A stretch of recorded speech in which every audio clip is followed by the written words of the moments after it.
প্রায় ১৭ বছর পর দেশে ফিরছেন বিএনপির ভারপ্রাপ্ত চেয়ারম্যান তারেক রহমানের কন্যা জাইমা রহমান। ২০০৮ সালের সেপ্টেম্বর মাসে মাত্র ১৩ বছর বয়সে পরিবারের সঙ্গে যুক্তরাজ্যের লন্ডনে গিয়েছিলেন তিনি। রাজনৈতিক পরিস্থিতি ও পরিবারের নিরাপত্তাজনিত কারণে তখন এই সিদ্ধান্ত নেওয়া হয়।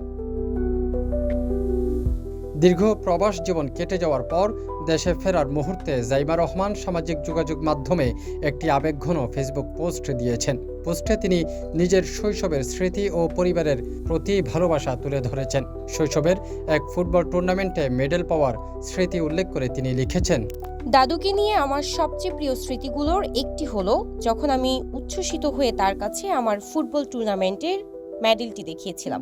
জাইমা রহমান আরও লিখেছেন, দেশের বাইরে কাটানো বছরগুলো তাকে বাস্তববাদী ও দায়িত্বশীল নাগরিক হিসেবে গড়ে তুললেও তার হৃদয় সবসময় বাংলাদেশের সঙ্গে যুক্ত ছিল।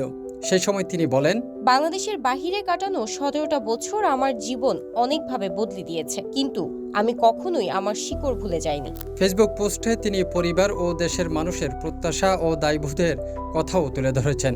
দেশে ফিরে তিনি দাদু ও বাবার পাশে দাঁড়াতে চান এবং একজন দায়িত্বশীল নাগরিক হিসেবে দেশের মানুষের সঙ্গে সরাসরি সংযোগ স্থাপন করতে চান। তার ভাষায়, আমি আশা করি আমি দেশের জন্য আমার পক্ষ থেকে সর্বোচ্চ ভূমিকা রাখতে পারবো। আমি আমার স্বদেশকে নিজের চোখে, নিজের অভিজ্ঞতায় আবারও জানতে চাই। জাইমা রহমানের এই প্রত্যাবর্তন শুধুমাত্র একটি ব্যক্তিগত আবেগের ঘটনা নয়, এটি রাজনৈতিক পর্যবেক্ষকদের মতে একটি গুরুত্বপূর্ণ মুহূর্ত, যেখানে তিনি পরিবার ও দেশের মানুষের সঙ্গে সরাসরি সংযোগ স্থাপনের সুযোগ পাচ্ছেন।